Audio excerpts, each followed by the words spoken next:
வாங்க, ரொம்பவே பரபரப்பான ஒரு விஷயத்த பத்தி தான் நாம இன்னைக்கு பார்க்க போறோம். பல வருஷங்களா ஈரான் இஸ்ரேல் இடையே ஒரு மறைமுக யுத்தம் நடந்துட்டு இருந்தது. ஆனா இப்போ அது ஒரு நேரடி மோதலா வெடிச்சிருக்கு. மத்திய கிழக்கு முழுவதையுமே புரட்டி போடக்கூடிய இந்த நிகழ்வுகள் எப்படி ஆரம்பிச்சது? இதனால உலகத்துக்கு என்ன பாதிப்புன்னு நாம விரிவாக பார்க்கலாம். இப்போ இந்த முழு நெருக்கடியோட மையப்புள்ளியா ஒரு கேள்வி இருக்கு. உலகத்தோட எல்லா நாட்டு தலைநகரங்கள்லயும் இதே கேள்விதான் எதிரொலிக்குது. இஸ்ரேலோட அந்த பெரிய விமான தாக்குதலுக்கு பிறகு ஈரானோட உச்ச தலைவர் அயத்துல்லா அலி கமேனி என்ன ஆனார்? அவர் உயிரோட இருக்காரா இல்லையா? இந்த ஒரு கேள்விக்கான பதில்தான் இந்த பிராந்தியத்தோட எதிர்காலத்தையே தீர்மானிக்கப் போகுது. சரி, முதல்ல இந்த நெருப்பு புயலை கிளப்பி விட்ட அந்த முதல் தாக்குதலை பத்தி பார்க்கலாம். இது ஏதோ ஒரு சின்ன சண்டை கிடையாது. இது ஈரானோட தலைமைக்கு ஒரு நேரடியான தெளிவான செய்தியை சொல்றதுக்காகவே திட்டமிட்டு நடத்தப்பட்ட ஒரு பிரம்மாண்டமான இராணுவ நடவடிக்கை.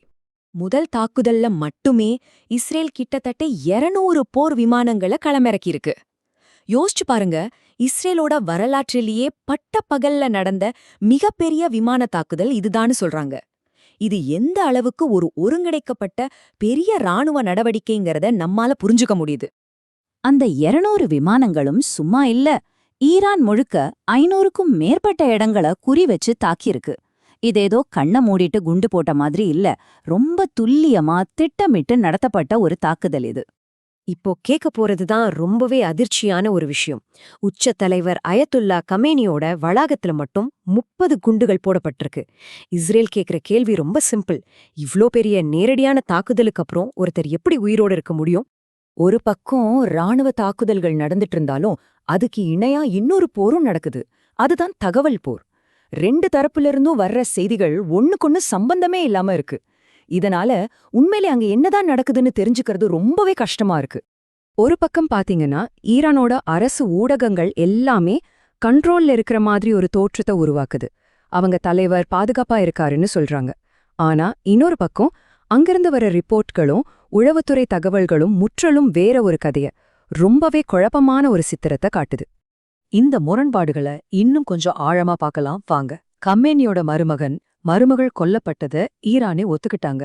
ஆனா உண்மையான சந்தேகம் என்ன வருதுன்னா, தலைவர் பேசுவார்னு அறிவிச்சுட்டு அந்த நிகழ்ச்சிய ஈரானோட கலாச்சார அமைச்சகமே திடீர்னு ரத்து செஞ்சதுதான். யோசிச்சு பாருங்க, அவர் உண்மையிலேயே உயிரோட இருந்தா மக்கள் முன்னாடி பேசுறது தானே அவங்க படைகளுக்கு ஒரு பெரிய தெம்ப கொடுக்கும். அப்போ ஏன் இந்த மௌனம்? இஸ்ரேல் தரப்பு ரொம்பவே நம்பிக்கையா இருக்காங்க. பிரதமர் நெத்தன்யாஹூ வெளிப்படையாவே சொல்லிட்டார், கமேனி கொல்லப்பட்டிருக்க மிகவும் வாய்ப்பு இருக்கு அப்படின்னு. அது மட்டும் இல்லாம சில உறுதிப்படுத்தப்படாத வதந்திகளும் பரவிட்டு ஞாபகம் வச்சுக்கோங்க, இது வதந்திதான். அதாவது கமேனியோட உடல் கண்டுபிடிக்கப்பட்டு அதோட வீடியோ ஆதாரம் இஸ்ரேல் அதிகாரிகளுக்கு அனுப்பப்பட்டதாகவும் சொல்றாங்க. சரி, கமேனியோட நிலைமை என்னவா வேணா இருக்கட்டும். ஆனா இந்த தாக்குதல் ஏற்கனவே அந்த பிராந்தியம் முழுக்க அதிர்ச்சி அலைகளை ஏற்படுத்த ஆரம்பிச்சிடுச்சு. இப்போ அதோட உடனடி விளைவுகளை பத்தி பார்க்கலாம். ஐக்கிய அரபு அமீரகத்தை தாக்குனது மூலமா ஈரான் ஒரு தெளிவான எச்சரிக்கையை விடுக்குது. துபாய் மாதிரி ஒரு உலகளாவிய வர்த்தக மையத்தை தாக்குறதுன்னா எங்களால உலக பொருளாதாரத்தையும் சர்வதேச பயணங்களையும் சீர்குலைக்க முடியும்னு அவங்க காட்டுறதுக்கான ஒரு வழி இது. துபாயில நடந்த பாதிப்பு ரொம்பவே பெருசு. உலகத்தோட பிஸியான ஏர்போர்ட்கள்ல ஒன்னான துபாய் இன்டர்நேஷனல் ஏர்போர்ட் முடங்கி போச்சு. 280க்கும் மேற்பட்ட விமானங்கள் ரத்து செய்யப்பட்டிருக்கு. உலக வர்த்தகத்துக்கு ரொம்ப முக்கியமான ஜெபல் அலி துறைமுகத்துல தீ விபத்து. இது துபாயோட பொருளாதாரம் மேல விழுந்த ஒரு நேரடி அடி. இந்த மோதலுக்கு நடுவுல ஒரு மிகப்பெரிய அரசியல் மாற்றம் நடந்துட்டு இருக்கு. ஈரானோட நீண்ட கால எதிரியான சவுதி அரேபியா சும்மா இல்லாம ரொம்ப தீர்க்கமா ஒரு பக்கத்தை தேர்ந்தெடுத்திருக்காங்க. ஆமா, சவுதி அரேபியா இப்போ அமெரிக்காவுக்கும் இஸ்ரேலுக்கும் ரொம்பவே தீவிரமா உதவி செஞ்சுட்டு இருக்கு.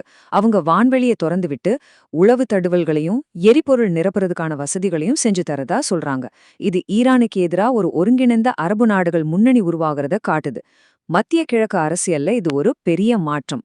சரி, அந்த பகுதியில நடக்கிற இந்த மோதல் ஏன் ஒரு உலக பிரச்சனையா மாறியிருக்கு? இதோட அதிர்வுகள் இப்போ மத்திய கிழக்குக்கு வெளியேயும் உணரப்படுது. இந்த உலகளாவிய ஆபத்தை புரிஞ்சுக்க நாம ஹார்மோஸ் ஜலசந்தியோட முக்கியத்துவத்தை புரிஞ்சுக்கணும். இது உலகத்தோட மிக முக்கியமான எண்ணெய் வர்த்தக பாதை. சொல்லப்போனா உலக எரிசக்தி விநியோகத்தோட உயிர்நாடியே இந்த சின்ன பாதை தான். இப்போ இதுதான் இந்த மோதலோட மையமா மாறியிருக்கு. உலகத்தோட மொத்த எண்ணெய் விநியோகத்துல மலைக்க வைக்கிற வகையில 20% இந்த சின்ன பாதை வழியாதான் போகுது. இப்போ ஈரான் இந்த வழிய மூட போறதா அறிவிச்சிருக்காங்க. இது உலக பொருளாதாரத்துல ஒரு பெரிய அதிர்ச்சி அலையை ஏற்படுத்தும். பெட்ரோல் டீசல் விலையெல்லாம் எங்கேயோ போயிடும். உலக நாடுகள் இதுக்கு வேகமா எதிர்வினையாற்றிட்டு வர்றாங்க. அமெரிக்கா உலகத்துல இருக்கிற அவங்க மக்களுக்கு எச்சரிக்கை விடுது. இங்கிலாந்து அவங்களோட விமானங்களை அனுப்புது. உக்ரைன் அதிபர் ஜெலன்ஸ்கி கூட ஈரானிய ஆட்சிய ஒரு பயங்கரவாத ஆட்சின்னு சொல்லி அமெரிக்காவுக்கு ஆதரவு தெரிவிச்சிருக்கார். ஆக மொத்தம் ஈரானுக்கு எதிரா ஒரு கூட்டணி உருவாகிட்டு இருக்கு.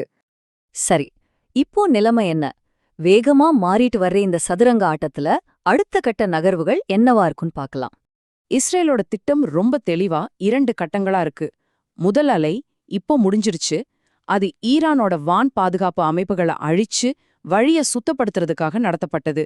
ஆனா இனிமே வரப்போற 2வது அலை தான் ரொம்பவே பயங்கரமானதா இருக்கும்னு எதிர்பார்க்கப்படுது. இது ஈரானோட அணுசக்தி தளங்கள், முக்கிய கட்டமைப்புகள், சுரங்க பாதைகள்னு குறிவச்சு நடத்தப்படுற ஒரு பெரிய தாக்குதலா இருக்கலாம். கடைசியா இந்த முக்கியமான கேள்வியோட முடிக்கிறோம். முதல் தாக்குதலே இவ்வளோ குழப்பத்தை ஏற்படுத்தியிருக்கு. 2வது தாக்குதல் வரப்போது ஈரான் உலகத்தோட ஒரு முக்கிய வர்த்தக பாதையை மூடியிருக்கு. உலகம் 2ஆ பிரிஞ்சு நிக்குது. அப்போ நாம ஒரு பெரிய உலக போரோட விளிம்புல நிக்கிறோமா? அடுத்த சில மணி நேரங்களும் நாட்களும் தான் இதுக்கு பதில் சொல்லும். இந்த பகுப்பாய்வை பார்த்ததற்கு நன்றி.